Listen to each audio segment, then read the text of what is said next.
Chapter 3. The Lord appears to Moses at the burning bush. Moses called to deliver Israel from bondage. The Lord identifies himself as the God of Abraham, Isaac, and Jacob, and as the great I Am. He promises to smite Egypt and bring his people out with great wealth. Now Moses kept the flock of Jethro, his father-in-law, the priest of Midian, and he led the flock to the backside of the desert, and came to the mountain of God, even to Horeb. And the angel of the Lord appeared unto him in a flame of fire out of the midst of a bush. And he looked, and behold, the bush burned with fire, and the bush was not consumed.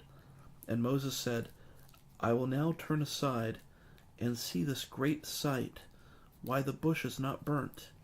And when the Lord said that he turned aside to see, God called unto him out of the midst of the bush, Neither hearken unto thy voice, that thou shalt take of the water of the river, and pour it upon the dry land.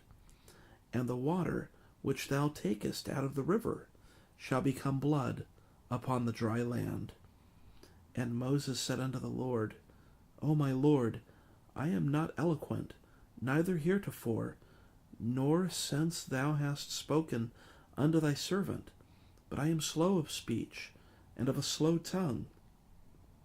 And the Lord said unto him, Who hath made man's mouth? Or who maketh the dumb, or deaf, or the seeing, or the blind? Have not I the Lord? Now therefore go, and I will be with thy mouth, and teach thee what thou shalt say. And he said, O my Lord, send, I pray thee, by the hand of him whom thou wilt send. And the anger of the Lord was kindled against Moses. And he said, Is not Aaron the Levite thy brother? I know that he can speak well, and also, behold, he cometh forth to meet thee. And when he seeth thee, he will be glad in his heart. And thou shalt speak unto him, and put words in his mouth.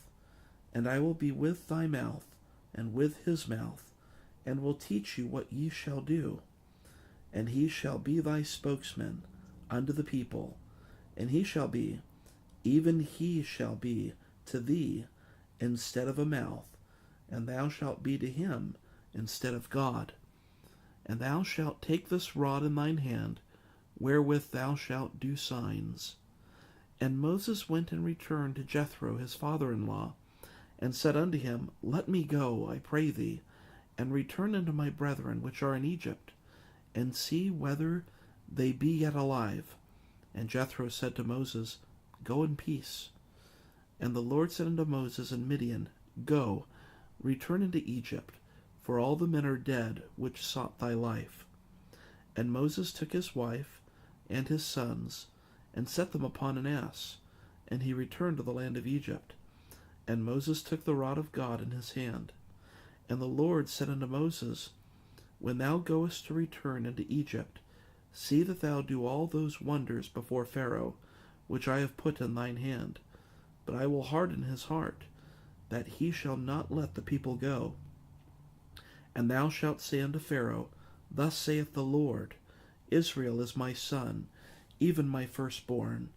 And I say unto thee, Let my son go, that he may serve me.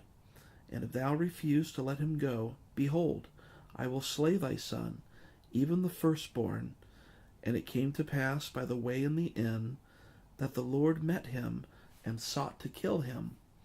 Then Zipporah took a sharp stone, and cut off the foreskin of her son, and cast it at his feet, and said, Surely a bloody husband art thou to me.